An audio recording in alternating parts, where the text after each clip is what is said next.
నమస్కారం. ఈరోజు మనం ఒక ఇంట్రెస్టింగ్ టాపిక్ గురించి మాట్లాడుకోబోతున్నాం. ఒక్కసారి ఊహించుకోండి, అసలు మానవ జీవితానికి ఒక పర్ఫెక్ట్ హ్యాండ్బుక్ లేదా గైడ్ ఉంటే ఎలా ఉంటుందో. ఈరోజు మన విశ్లేషణలో మన ఆలోచనా విధానం, కమ్యూనికేషన్ స్కిల్స్, అలాగే ఫైనాన్షియల్ లిటరసీకి సంబంధించిన బెస్ట్ ప్రిన్సిపల్స్ని మనం డీకోడ్ చేయబోతున్నాం. ఇవన్నీ కూడా ప్రపంచంలోని బెస్ట్ బుక్స్ మరియు సోర్సెస్ నుంచి తీసుకున్నవి. ఇక్కడ మనం వేసుకోవాల్సిన ఒక బేసిక్ క్వశ్చన్ ఏంటంటే, కొందరు ఎందుకు అంత ఈజీగా సక్సెస్ అవుతారు, మరికొందరు ఎందుకు ఎప్పుడూ లైఫ్లో కష్టపడుతూనే ఉంటారు? దీనికి ఆన్సర్ బయట ఎక్కడా లేదండి.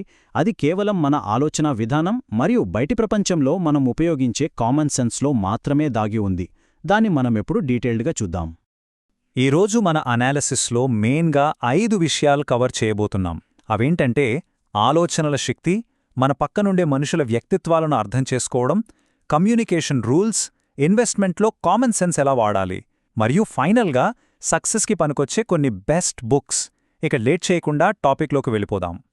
ముందుగా మనం మొదటి పాయింట్, ఆలోచనల శక్తి. మన ఆలోచనలే మన రియాలిటీని ఎలా క్రియేట్ చేస్తాయో చూద్దాం.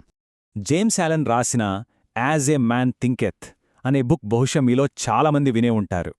అందులో ఒక అద్భుతమైన పాయింట్ ఉంది. మన పరిస్థితులకు వేరే ఎవరూ కాదు, కేవలం మన ఆలోచనలే కారణమంటారాయన. సింపుల్గా చెప్పాలంటే మన మైండ్ ఒక అందమైన తోటలాంటిది. ఒక చిన్న విత్తనం వేయకుండా మొక్కెలాగైతే రాదో, మనం బుర్రలో ఒక ఆలోచన లేకుండా మనం ఏ యాక్షన్ను తీసుకోలేము, రైట్? ఆ ఆలోచనలను పాజిటివ్గా పెంచుకుంటే లైఫ్ ఒక గార్డెన్లా ఉంటుంది.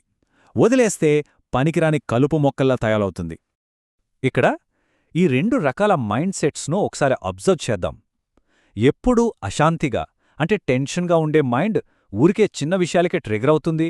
కోపం, గొడవలు రావడం దానికి చాలా కామన్. కాని ప్రశాంతంగా ఉండే మైండ్ అలా కాదు. ఎలాంటి పరిస్థితినైనా కూల్గా అర్థం చేసుకుని సరైన డెసిషన్ తీసుకుంటుంది. నిజం చెప్పాలంటే జీవితంలో మనం ఎంత అచీవ్ చేసినా ఈ ప్రశాంతత లేకపోతే దానికి ఎలాంటి విలువ ఉండదు. ఇక మన రెండో టాపిక్లోకి వస్తే మానవ వ్యక్తిత్వాలను అర్థం చేసుకోవడం. అప్పుడప్పుడు మన పక్కనున్నవాళ్లు ఎందుకురా బాబూ ఇలా ఇడియట్స్లా బిహేవ్ చేస్తున్నారు అనిపిస్తుంటుంది కదా. దాని గురించే ఇప్పుడు మాట్లాడుకుందాం. థామస్ ఎరిక్సన్ చెప్పిన దాని ప్రకారం హ్యూమన్ రిలేషన్స్లో కామన్ సెన్స్ లేదా సాధారణ జ్ఞానం అనేది ఒక గేమ్ చేంజర్. కానీ ప్రాబ్లం ఏంటంటే కామన్ సెన్స్ అంత కామన్ కాదు, అవునా? ప్రపంచాన్ని మనం సహజంగా చూసే విధానానికి, వేరే వాళ్లతో మనం కమ్యూనికేట్ అయ్యే పద్ధతికి మధ్య ఉన్న గ్యాప్ని ఫిల్ చేసే బ్రిడ్జే ఈ కామన్ సెన్స్. ఇక్కడ మనుషులు పర్సనాలిటీస్ని ఒక 4 రంగులుగా విడదీశారు. ఫస్ట్ది రెడ్ పర్సనాలిటీ. వీళ్ళు డెసిషన్స్ చాలా ఫాస్ట్గా తీసుకుంటారు, ఎప్పుడూ యాక్షన్ మోడ్లో ఉంటారు. Next yellow. వీళ్ళు ఎప్పుడూ పాజిటివ్గా అందరితో ఫ్రెండ్లీగా కలిసిపోతారు. ఇక గ్రీన్ పర్సనాలిటీ వాళ్ళు చాలా దయగా, కామ్గా ఉంటారు. లాస్ట్ వచ్చేసి బ్లూ పర్సనాలిటీ. వీళ్ళు భయంకరమైన అనలైజర్స్, ప్రతిదీ ఓవర్ థింక్ చేస్తారు. అందుకే డెసిషన్స్ కొంచెం స్లోగా తీసుకుంటారు. మనందరం ఏం చేస్తామంటే ఎదుటివాళ్లను మన సొంత యాంగిల్ నుంచే చూస్తాం. అందుకే ఈ కన్ఫ్యూజన్స్ అన్నీ వస్తుంటాయి. ఒక చిన్న ఉదాహరణ చెప్తాను వినండి. ఒక రెడ్ పర్సనాలిటీ, ఒక బ్లూ పర్సనాలిటీ కలిసి ఒక ప్రాజెక్ట్ మీద వర్క్ చేస్తున్నారు అనుకుందాం. రెడ్ వాళ్లకేమో పని జెట్ స్పీడ్లో అయిపోవాలి, బ్లూ వాళ్లకేమో పని లేట్ అయినా పర్ఫెక్ట్ ప్లానింగ్తో అనాలిసిస్ కావాలి. అంతే, ఇక్కడే వస్తుంది అసలైన క్లాష్. ఒకరికొకరు కంప్లీట్ ఇడియట్స్లాగా అనిపిస్తారు. కానీ మనం అర్థం చేసుకోవాల్సిందేంటంటే ఏ ఒక కలర్ కూడా పర్ఫెక్ట్ కాదు. అందరితో ఎలా కలిసి బ్యాలెన్స్డ్గా పనిచేయాలో తెలుసుకోవడమే రియల్ స్మార్ట్నెస్. ఇప్పుడు మూడో సెక్షన్కి వెళ్దాం. కమ్యూనికేషన్ రూల్స్ అంటే మన కనెక్షన్స్ని ఎలా బిల్డ్ చేసుకోవాలి అనేది. ఈ విషయంలో హ్యూమన్ కమ్యూనికేషన్ కో-ఆథర్ అయిన పాల్ ఈ నెల్సన్ గారు ఒక ఇంట్రెస్టింగ్ పాయింట్ చెప్పారు. మన లైఫ్లో కొన్ని టర్నింగ్ పాయింట్స్ ఉంటాయి. ఆ కీలక సమయాల్లో ఇతరులతో మనం ఒక కామన్ గ్రౌండ్ లేదా ఉమ్మడి వేదికను ఎలా షేర్ చేసుకుంటామనేదే మన రిజల్ట్స్ని డిసైడ్ చేస్తుంది. ఇది కమ్యూనికేషన్ ఎక్స్పర్ట్స్ అందరూ గట్టిగా నమ్మే నిజం. కమ్యూనికేషన్లో కొన్ని సింపుల్ రూల్స్ ఫాలో అవ్వాలి. ఫర్ ఎగ్జాంపుల్, డాక్టర్స్ వాడే సబ్క్యూటేనియస్ హెమటోమా లాంటి కష్టమైన పదాల బదులు నార్మల్గా రక్తం గడ్డకట్టింది అనో లేదా గాయమైంది అనో చెప్తే సామాన్యులకు భలే ఈజీగా అర్థమైపోతుంది కదా. అదే మ్యాజిక్. జార్గన్ వాడకపోవటమే బెస్ట్ కమ్యూనికేషన్. అలాగే మన లాంగ్వేజ్ ఎప్పుడూ సిచ్యువేషన్కి తగ్గట్టు ఉండాలి. మనం ప్రాక్టికల్గా చూస్తున్నదేంటి, కేవలం ఊహిస్తున్నదేంటి అనే దాని మధ్య క్లారిటీ మెయింటైన్ చేయడం చాలా ఇంపార్టెంట్. ఓకే, ఇప్పుడు మన 4గో టాపిక్ ఇన్వెస్టింగ్ అంటే పెట్టుబడిలో కామన్ సెన్స్ ఎలా వాడాలో ప్రాక్టికల్గా చూద్దాం. ప్రఖ్యాత investor John C Bogle investment philosophy గురించి మాట్లాడేటప్పుడు ఒక ఎక్సలెంట్ కంపారిజన్ వస్తుంది. మార్కెట్లో ఏ స్టాక్ పెరుగుతుందో అని వెతకడం అచ్చం పెద్ద గడ్డివాములో చిన్న సూదిని వెతకడం లాంటిదే. దీన్నే యాక్టివ్ ఇన్వెస్టింగ్ అంటారు.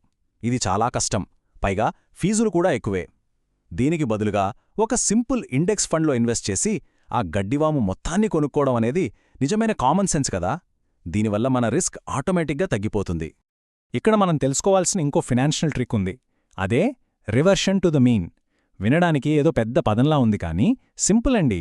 లాస్ట్ ఇయర్ ఒక ఫండ్ సూపర్ ప్రాఫిట్స్ ఇచ్చింది కదా అని ఫ్యూచర్లో కూడా అలాగే ఇస్తుందని గుడ్డిగా నమ్మేస్తే బోర్లా పడతాం. హిస్టరీ చూస్తే ఎంత పెద్ద ఫండ్ అయినా ఏదో ఒకరోజు యావరేజ్ రిటర్న్స్కి పడిపోక తప్పదు. అందుకే గతం చూసి గుడ్డిగా పరిగెత్తడం కంటే లాంగ్ టర్మ్లో స్టడీగా ఉండే ఇండెక్స్ ఫండ్స్లో ఇన్వెస్ట్ చేయడమే కరెక్ట్ స్ట్రాటజీ. సో ఫైనాన్షియల్ వరల్డ్లో మనం గుర్తుంచుకోవాల్సిన 3 గోల్డెన్ రూల్స్ ఇవే. 1, మన ఇన్వెస్ట్మెంట్ ఫీజులు వీలైనంత తక్కువగా ఉండాలి. 2, కాంప్లికేటెడ్ స్ట్రాటజీల జోలికి అస్సలు వెళ్లకూడదు. 3, మార్కెట్ పడిపోయినప్పుడు పానిక్ అయిపోయి అమ్మేయడం, పెరిగినప్పుడు అత్యాశతో కొనేయడం చేయకూడదు. మన ఎమోషన్స్ని కంట్రోల్ చేసుకొని కామన్ సెన్స్తో మన ప్లాన్కి కట్టుబడి ఉండాలి. జస్ట్ స్టే ది కోర్స్, అంతే. ఫైనల్గా 5వ పాయింట్, మన సక్సెస్కి బూస్ట్ ఇచ్చే కొన్ని లైఫ్ చేంజింగ్ బుక్స్ గురించి మాట్లాడుకుందాం. మన మైండ్ సెట్ని రాక్ సాలిడ్గా మార్చే 5 ఎక్సలెంట్ బుక్స్ ఇవి. మన బుర్ర కన్ఫ్యూషన్లో ఉన్నప్పుడు భగవద్గీత చదివితే వచ్చే క్లారిటీ అంతా ఇంతా కాదు. అలాగే మనిషి వాల్యూస్ ఎలా ఉండాలో రామాయణం నేర్పుతుంది. ఈ ప్రాక్టికల్ ప్రపంచంలో ఎలా బతకాలో చాణక్య నీతి చెప్తుంది. ఇక మన డైలీ రొటీన్లో మంచి అలవాటులు ఎలా సెట్ చేసుకోవాలో జేమ్స్ క్లియర్ రాసిన అటామిక్ హ్యాబిట్స్ బుక్లో చూడొచ్చు. లాస్ట్గా నెగటివ్ థాట్స్ని మన బ్రెయిన్ నుంచి పర్మనెంట్గా డిలీట్ చేయడానికి power of your subconscious mind book the best అని చెప్పొచ్చు. ఎప్పుడూ లైఫ్లో వెనకబడిపోయేవాళ్లకి, టాప్లో ఉండేవాళ్లకి ఉన్న మెయిన్ డిఫరెన్స్ ఇక్కడే ఉందండి. కొందరు వాళ్ల టైంని, మనీని కేవలం ఎంటర్టైన్మెంట్ కోసం మాత్రమే ఖర్చు పెడతారు. దాన్ని బట్టి వచ్చే ఆనందం టెంపరరీ. కానీ సక్సెస్ అయ్యేవాళ్లు అలా కారు. వాళ్ళు ఎప్పుడూ నాలెడ్జ్ కోసం, కొత్త స్కిల్స్ నేర్చుకోవడం కోసం ఇన్వెస్ట్ చేస్తారు. అదే వాళ్లకు లైఫ్ లాంగ్ రిటర్న్స్ ఇస్తుంది. ముగింపుగా ఒక మాట, మనం ఎంత నేర్చుకున్నా దాన్ని యాక్షన్లో పెట్టకపోతే అది టోటల్గా వేస్ట్, అవునా? మరి ఈరోజు మనం మాట్లాడుకున్న మైండ్ సెట్, కమ్యూనికేషన్ రూల్స్ లేదా ఇన్వెస్టింగ్ సూత్రాలలో దేన్ని మీరు ఇమ్మీడియేట్గా ప్రాక్టీస్ చేయబోతున్నారు? ఒక్కసారి ఆలోచించండి. ఈ చిన్న కామన్ సెన్స్ హ్యాబిట్స్ మన లైఫ్ని డెఫినెట్గా మార్చేస్తాయి. మరికొన్ని ఇంట్రెస్టింగ్ విషయాలతో ఇంకో విశ్లేషణలో కలుద్దాం. అప్పటి వరకు keep learning and keep growing.